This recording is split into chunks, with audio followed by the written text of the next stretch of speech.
Okay, first of all, tell me your name and your date of birth and where you were born. Bryan Reed, Bryan Hoyt Reed. I was born in Cane Hill in 1925. And your parents? John Hoyt Reed and Rosie Lou Spinks. She was a Spinks before she married. Okay, and this interview is by Scott Davis. And tell me about your earliest memories of Cane Hill. Well, I guess probably starting to school and going to the store at Cane Hill when I started to school. I was living at Clyde. I didn't know too many people in Cane Hill. I remember my dad and mother brought me to the drugstore in Cane Hill to visit with Johnny Miller and Evie Miller. They was my dad's first cousin, Evie Miller. And they's pretty good people. And he run the post office for a long time. And then later, Shakers took over the post office. And he was good guy. What year did you go to school in Cane Hill? Did you start? I started in, well, let's see, I guess 1931. Tell me about going to school in Cane Hill, what it was like when your earliest memories of going to school. I never was a very good student. I always thought I was smarter than the teachers, and that didn't work very good. I can see today. But my memory was good at Cane Hill. I liked K School. I liked all the students, and still seemed like a family to me, but there's not many of them left. Most of them's already died and gone on. Who are some of your classmates? Well, Squirt Carnes, and he died early in his 40s. And I helped him get the job at the bank. I knew him good there because I was borrowing money and dealing pretty good. And I had a first cousin that was working there and moved to Oklahoma City. And I told him about it. And I said, I think you can get the job. And he did. And he done well there. Tell me about when did you first move to Cane Hill? I moved to Cane Hill in 1957 on the Jim Bite place. And it was as I was a young boy going to school at one of the nicest places in Cane Hill. The house was nice. They built it new, Jim Bite did. And then we had the cannon factory right down in front of my house, and it run 1 year after I was there, and then it shut down. And then later burned. How come it to burn, I don't know. Now, is that Pyatt place right there on the corner where you were? Yeah, right there where I lived there about 25 years. And then I built that new house and lived there 25 years. And then I built that other house I've still got.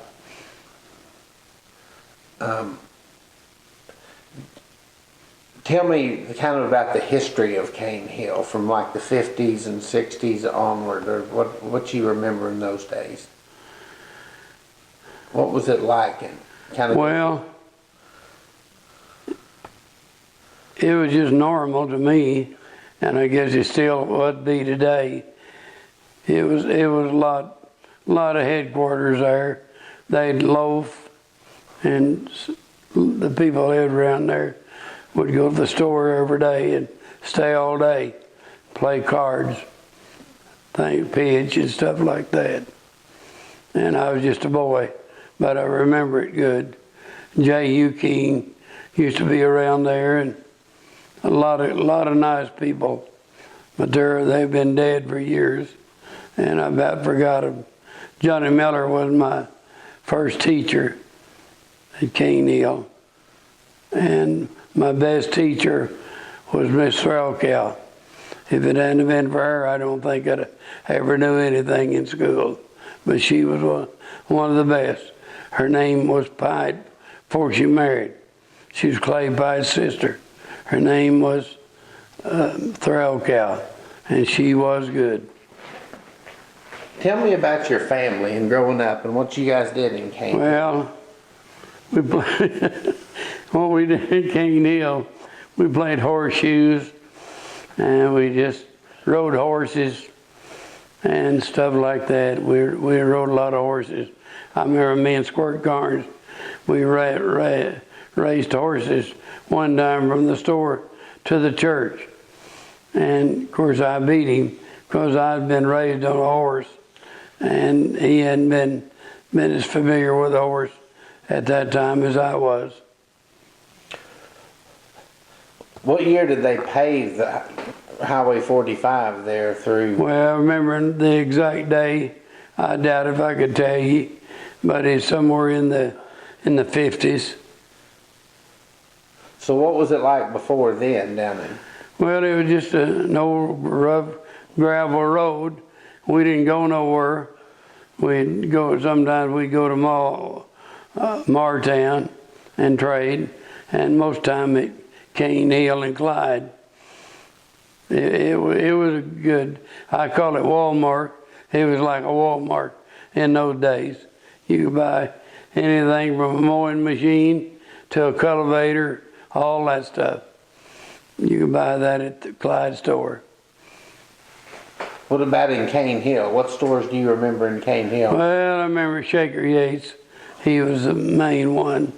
This main store was across the road and it's gone now. And then Shaker built the store that's there now. And it was real nice. I remember Shaker good. He was good to us boys that went to school, and we didn't have no bus during my day much in Cane Hill, but we did have some buses, but they wasn't very many. And we wanted to go to a ball game, why we'd have to get somebody on the outside more or less to take us in a truck or something like that. We didn't have the bus facility to take us. Didn't have the money.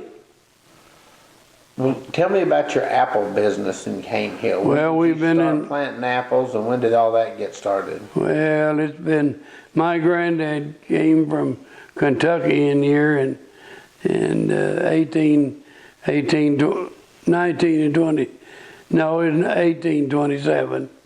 They didn't have no post office, no nothing. And my granddad came in here and he brought 9 boys. And all of us Reeds are related through those 9, through that old man Reed. What was his name? William Reed. His name was William Reed. How many of the boys' names do you know? Oh, no, I wouldn't know very many. My granddad's great-granddad was James Harris. Some of them was named John. My dad's name was John Hoyt. And I don't know, it's about to slip away, all those memories. I didn't know them all at one time. Well, tell me about when they first came here. What did they do? Well, they brought apple trees with them, and they settled in Cane Hill, and they planted apples. And it used to be a big deal. Apples was it. I picked apples when I was a boy, picked 100 bushel, and that was pretty good.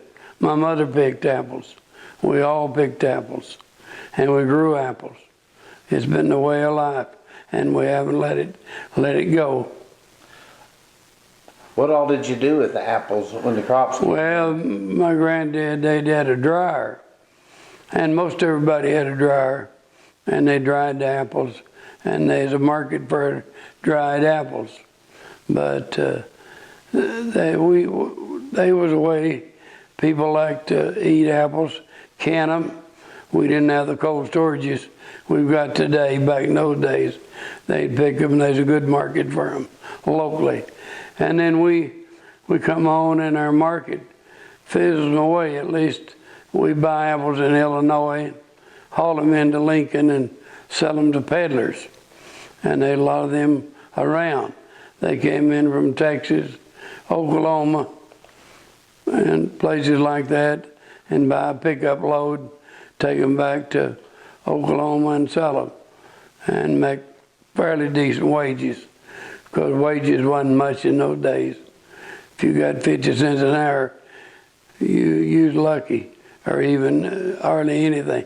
I remember when I was a boy, I worked for $1 a day. And that was at Clyde.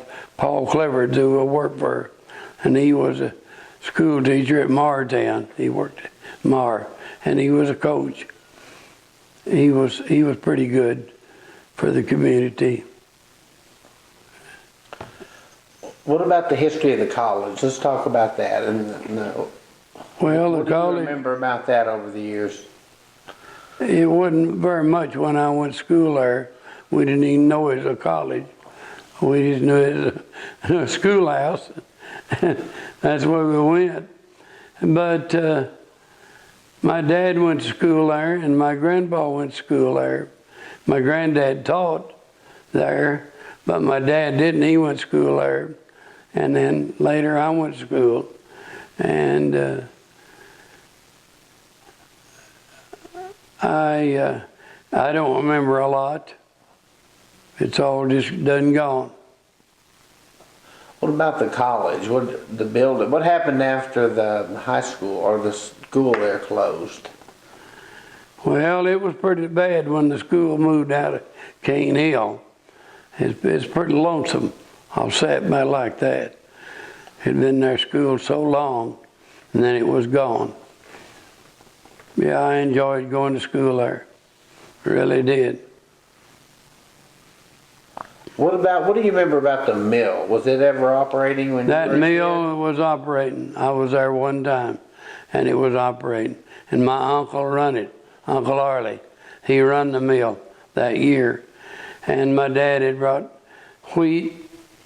We'd bring wheat in there to get it made into cornbread meal. And then we brought flour and wheat to make flour.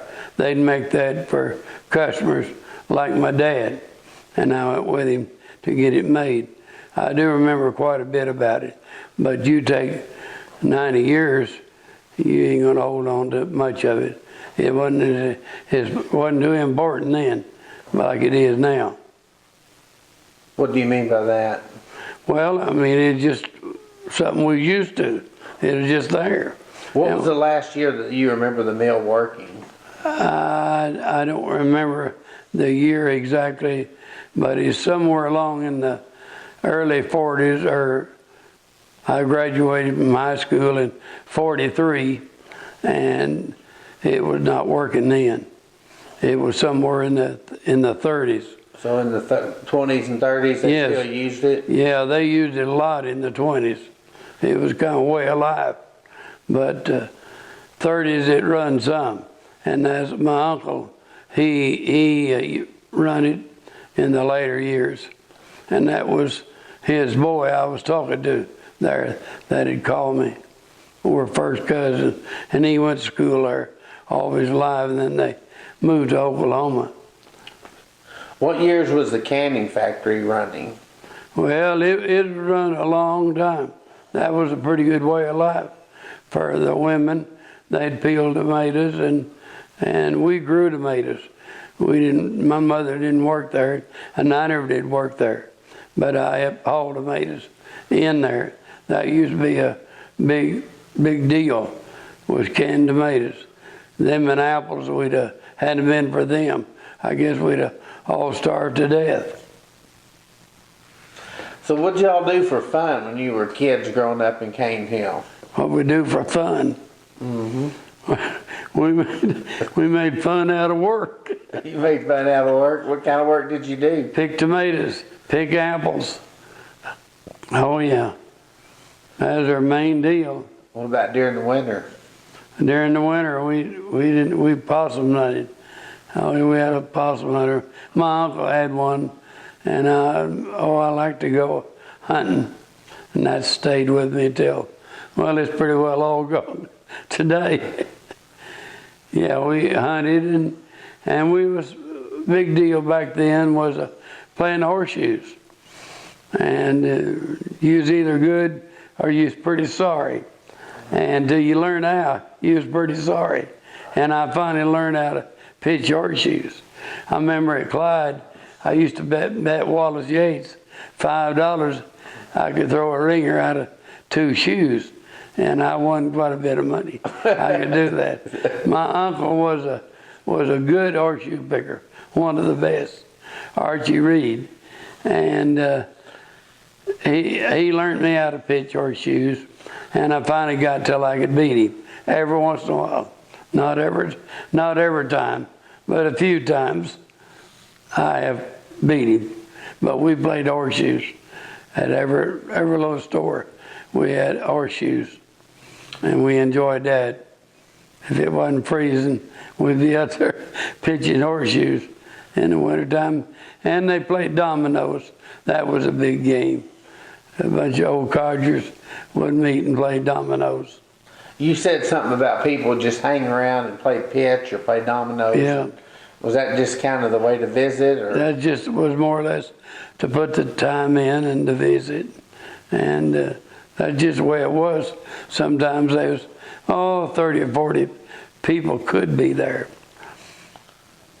Where did they hang out in Cane Hill? Where would they be? Well, they're in the store where it is. Shaker Yates? Yeah, Shaker Yates. Is that where they've rebuilt that now, that old building down there? Yeah, Shaker? that building there now, he built it new when I was a boy. Does it look similar to what it did? Well, it pretty much so, yeah.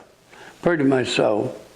What do you think about the work that's going on now in Cane Hill? Well, I haven't paid a lot of attention to it. I ain't got anything to do with it. So, anyway, it's nice, it's good what they're doing. Somebody's spending some money that I wouldn't want to spend.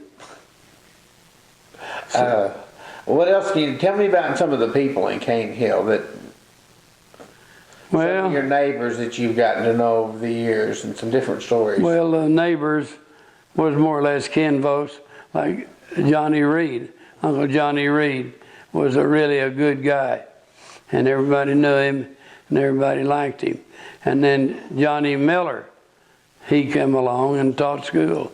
And Evie Miller was my dad's first cousin.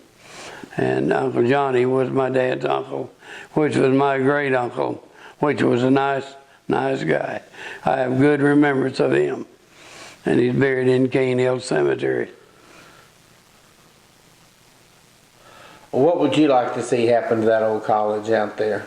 Well, at my age, I'm not too worried about it. My kids don't care anything about it much. What is your age now? 90. I'm 90 years old. This cousin I was talking to said he was 89. And when I first started school, I started with Belle. She's going to be 94 this year. And she's one kind of looked after me when I started school. I remember that pretty good because I didn't know nobody much. I was raised down in Clyde, and this is up Cane Hill. It's a big deal. But something else I did one time, I rode to Fayetteville in a wagon with my granddad. Some way or other he was going, and I wanted to go. And I went up there with him. Took us all, went up there and stayed all night. We stayed behind Lewis Ford, the bank's there now. It was hardware, Lewis Hardware. And we stayed there in the back, built a little fire. We knew how to camp out because we were raised that way. And we always took a grub box with us. And I remember that real good. I don't know where I had a good time or a bad one, but I remember that. He was a good guy. Spinks, his name John Spinks, and everybody liked him. And so. Oh, tell me about a grub box. What's a grub box? Well, we called it a grub box. They had food in it. They'd cook pies and cakes and everything you would eat, and there it was. I remember me and my uncle took a load of apples to Oklahoma one time, and we had a grub box full of chicken. And I think we had the chicken and all that before we got to Oklahoma. I can remember that good. Yeah, I do. About what year was that you stayed in up on Fayetteville Square there? Oh, I was about 4 or 5 years old. It was really quite a deal to go up there in a wagon. And we wasn't the only one. There's other people going too. We didn't run into nobody or nothing. And we was going. Was the road the same, 62? Yeah, it's a little different. It's a little different. And it was pretty rough to go up there. They usually go, well, once to twice a year and took care of business, like paying taxes and doing things that they couldn't do down here, like buying some parts for the machinery and stuff. And I remember I think he went to pay taxes or something. But we had a spring seat on the wagon, and I remember sitting in it. And we got there and we set up camp and stayed all night, just me and him. And other people was doing the same thing. We was visiting with neighbors. I don't know any of them. I don't remember none of them today. Who else was there? But you just slept on the ground? Yeah, we just slept on the ground with a quilt. Oh, that wasn't no big deal for us. That's the way we operated. Yeah, when we hauled apples and took them to Oklahoma, we didn't rent no motel. We slept on the ground. Where would you take them in Oklahoma? All around Muskogee, Choteau, Henrietta, McAllister, Wherever you could take Tulsa, Oklahoma. Yeah, we knew what we was doing. We knew where to go and how to sell them. I wasn't a head one, but I got fairly decent at it in my younger days. I know when I started out in life, I got married and I didn't have no job, and I didn't even want a job. I didn't even have any idea I wanted a job. The rest of them was getting themselves with an education to try to work for maybe a guy like me, and we could make good money. We made good money. I remember one time I was making more money than anybody around because they was working for somebody else. And so how'd you do it? What was your trade? Well, mine was selling apples to the customer. We'd knock on doors. Today it'd be kind of low grade, but then it was good. They'd be tickled to death. See you come in with a load of apples, because the apples wasn't plentiful, and they didn't grow them in Oklahoma, and they didn't have storages to buy them year round. We can buy apples the year round now, and used to you could only buy them in the fall of the year. What else did you ever make? Vinegar or applesauce or wine or anything like that? We made cider and we made vinegar. Oh yeah, these little places I had around, that's what they made mostly, was vinegar. It was, I remember every one of them we all had a cider mill stuck around there. And I remember my granddad run it one year. They run it one year when I was just a boy. What about the chickens and how they changed the country? Well, they come along, but it didn't change it too good on the first, because we lost money. We couldn't make no money at it. When the broilers first came out? Yeah. You was on your own, and you'd let them have a cow or two to mortgage before they could borrow money. And that was risk for us. And Johnson and Steele and Jeff D. Brown was two of the main companies back in my day, in the early days.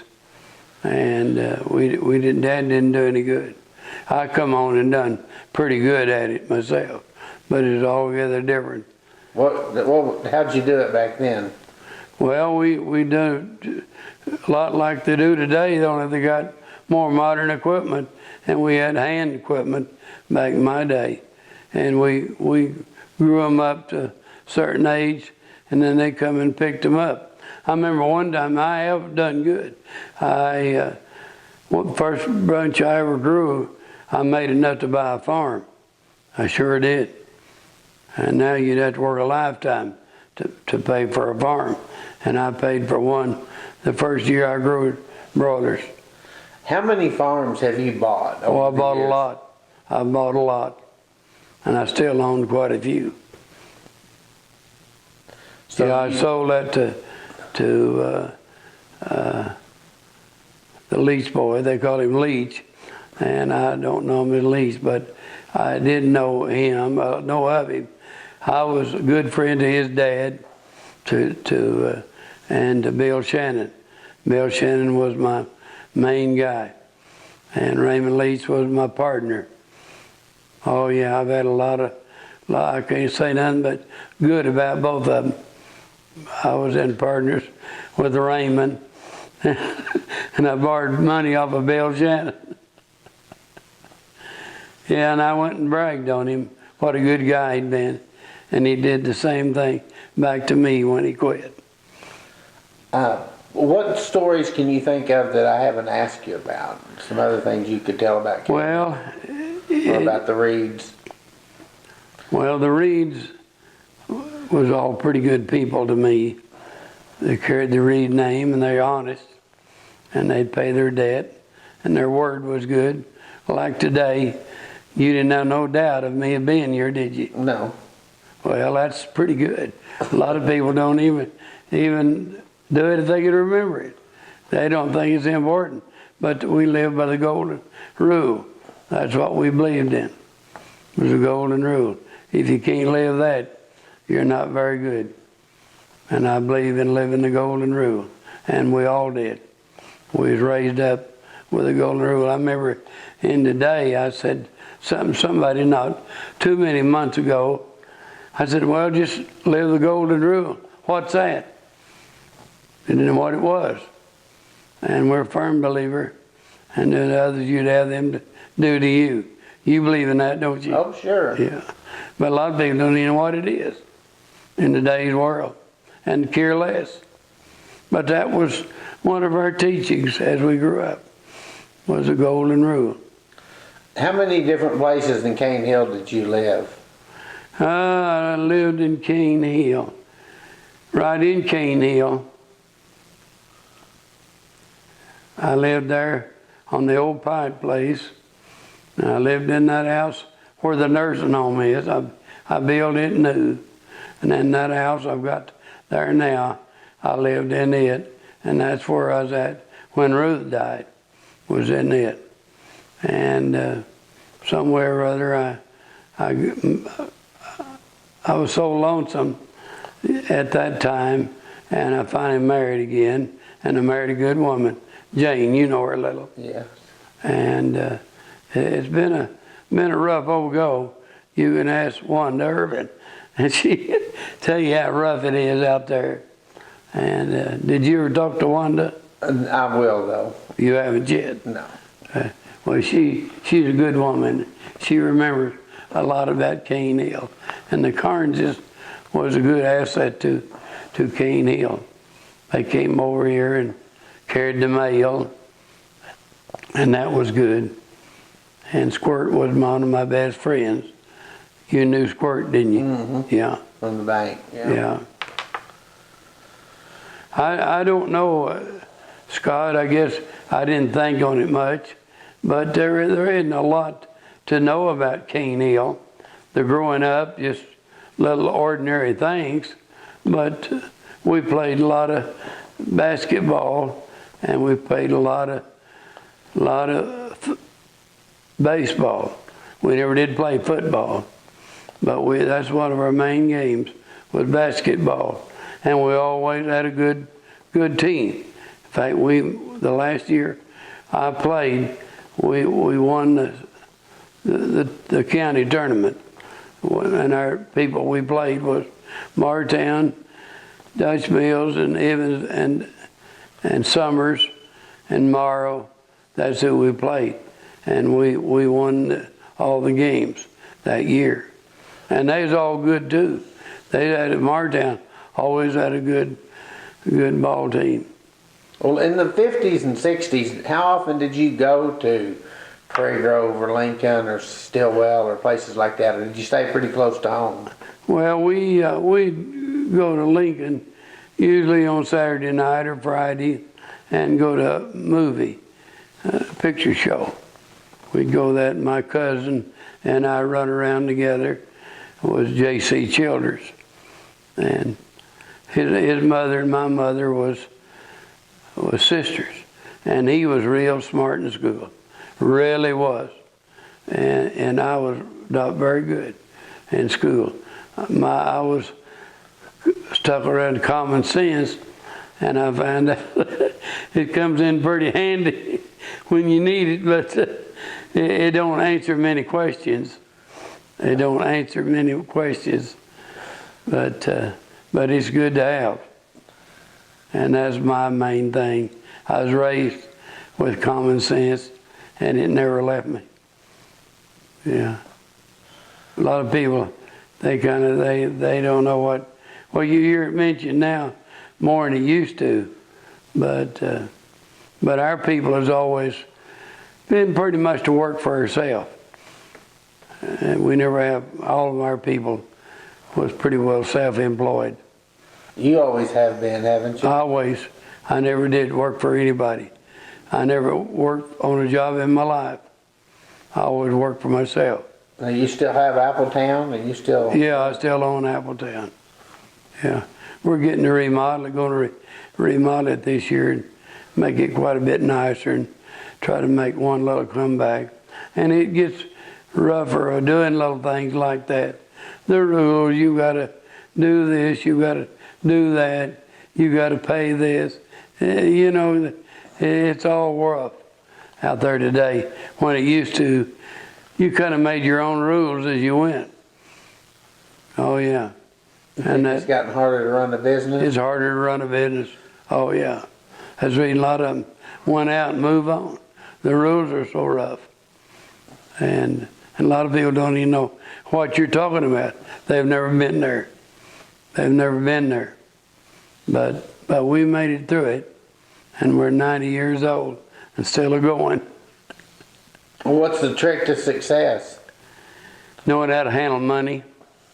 If you can't handle money, you ain't gonna have no success. So how do you handle money? Just know how.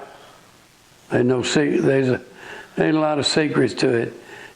Live pretty well your means, not live above them. Not live above your means. Oh yeah, there's a lot of secret knowing how to handle money. And that's really ain't very many got any.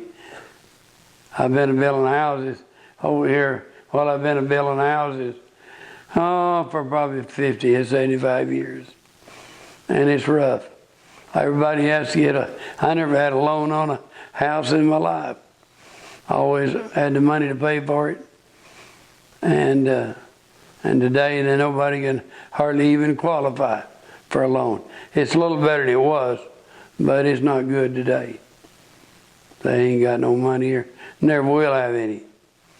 And then the government will loan them the money if they can qualify for a loan.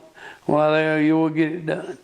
The real estate will tell you, but not many will qualify, and you sell them on a credit. You work your eyeballs out trying to get everything done to make a dollar, and we usually make a little. We holler pretty loud, but we usually make a little before it's all over.